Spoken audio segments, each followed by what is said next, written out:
to na rantse da Allah masu mulkin nan sai Allah ya tambaye ku, wallahi tallahi sai Allah ya tambaye ku.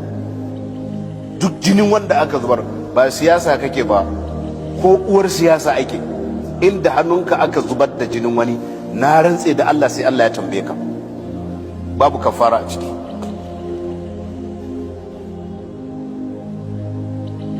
Ko ka ba wa mutane addina, ko ka ba su kwaya, ko ka ziga su ka tunzura su, na rantse da Allah da hannunka a ciki sai Allah ya tambaye ka.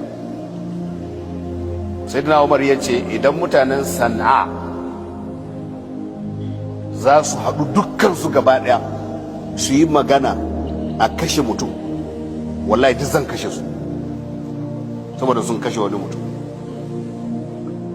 Kai malamai fa sun tsananta ba, suka ce ko da kalma ko da taƙi ka taimaka wani mutum aka kashe shi sai Allah ya tambaye ka, kayi kisa ne.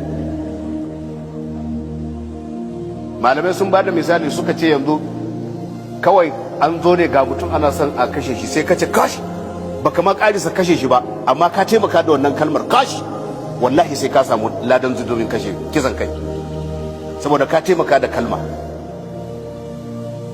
Ran dan adam ba wasa bane. Yan siyasa kuma da hankali, wallahi kuma da hankali. Wannan duniyar zaka mutu ka batta da tsumma, shine farin kyalle,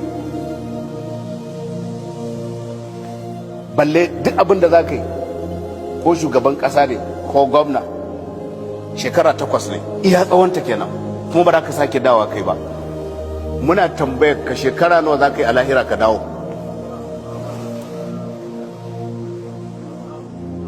Muna tambayar ka shekara nawa za ka yi a lahira ka dawo idan shekara 8 suke rudinka? Shekara nawa za ka yi a lahira ka dawo?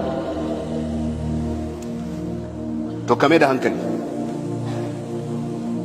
kame da hankali da jinin mutane, kame da hankali da rayukan mutane. Kar ka yadda da hannunka, wallahi kar ka yadda. Gara ka fadi da ka ingiza a zubar da jinin mutane, gara ka fadi ya fi maka alheri billahi lazi.